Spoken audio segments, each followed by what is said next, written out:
We began today with a major shift in how the United States enforces workplace discrimination laws. The White House is escalating its push against diversity, equity, and inclusion, and this time the message is directed squarely at white men. In a post on social media, Andrea Lucas, the chair of the Equal Employment Opportunity Commission, or the EEOC, encouraged white male workers who believe they've been faced with discrimination to come forward. She said they may have a legitimate claim and could even recover compensation. The EEOC is committed to identifying, attacking, and eliminating all race and sex discrimination, including against white male employees and applicants. The statement marks the latest move in a broader campaign by President Donald Trump to dismantle DEI.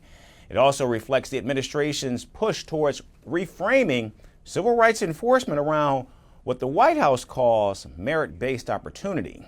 And the EEOC was created under the Civil Rights Act of 1964 and was originally designed to combat workplace discrimination, particularly sexism and racism, at a time when segregation against Black Americans was both legal and widespread. Now, enforcing Title VIII, which prohibits discrimination based on race, religion, national origin, color, and sex, including gender identity, pregnancy, and sexual orientation. When these violations occur, workers can file complaints with the EEOC, which has the power to investigate cases and bring lawsuits against employers. But under President Trump's second term, the mission of the agency is shifting. Early in his presidency, President Trump signed executive orders eliminating DEI programs across the federal government, as well as in federal contracting. And more recently, the State Department went even further, announcing it would consider DEI policies adopted by foreign governments as potential human rights violations. Lucas has embraced this direction, saying she is focused on restoring equal opportunity, merit, and colorblind equality, aligning closely with the administration's priorities. Vice President J.D. Vance also amplified the call, sharing a column by Hollywood screenwriter who claimed he lost work because he's a young white man. Vance described DEI as a deliberate program of discrimination primarily against white men.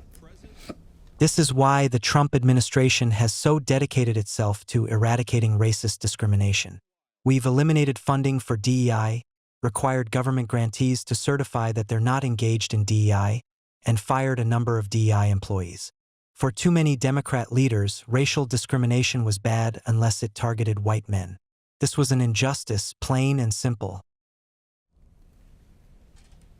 And at the same time, media reports suggest that the EEOC has stopped investigating certain discrimination complaints, including cases involving LGBTQ+ workers. The data, however, tells a very different and much more complex story.